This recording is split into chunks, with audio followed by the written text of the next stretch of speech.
Excel smart চ্যানেলে আপনাকে স্বাগতম।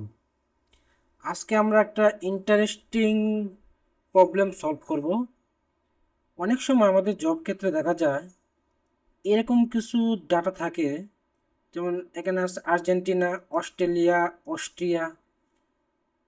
বাট অনেক সময় দরকার হয় এই আর্জেন্টিনা এই সেলটা বারবার রিপিট করবে এখানে, দেন অস্ট্রেলিয়া, দেন অস্ট্রিয়া। যদি আমি এভাবে ম্যানুয়াল লিখতে যাই তাহলে আমাকে অনেকটুকু সময় ব্যয় করতে হবে। সো এটার জন্য আমাদের একটা শর্টকাট ফর্মুলা আছে।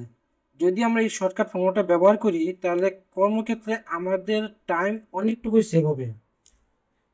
সো বন্ধুরা, আমরা সেই ফর্মুলাটুকু দেখি, চলেন।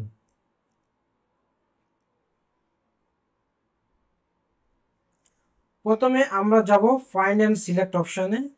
সেখানে গিয়ে একটা অপশন আছে গো টু স্পেশাল। তো এর আগে আমাকে কি করতে হবে, আমাকে এই কলামটুকু সম্পূর্ণ সিলেক্ট করতে হবে।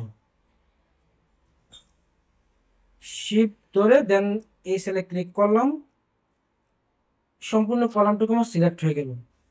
এখন আমরা যাব ফাইন্ড অ্যান্ড সিলেক্ট অপশান, দেন চলে যাব গো টু স্পেশালে। গো টু স্পেশালে যাওয়ার পর এখানে দেখেন একটা অপশান আছে ব্লাঙ্ক।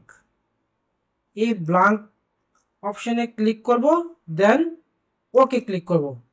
তাহলে দেখেন কি হচ্ছে, এখানে এখানে ব্লাঙ্ক যে সেলগুলো আছে আমার সেইগুলো সিলেক্ট হয়ে যাচ্ছে। এখন আমি একটা এইখানে এটাকে বলা হয় ফর্মুলা বার। এই ফর্মুলা বারে আমি একটা ফাংশন লিখব ইকুয়াল।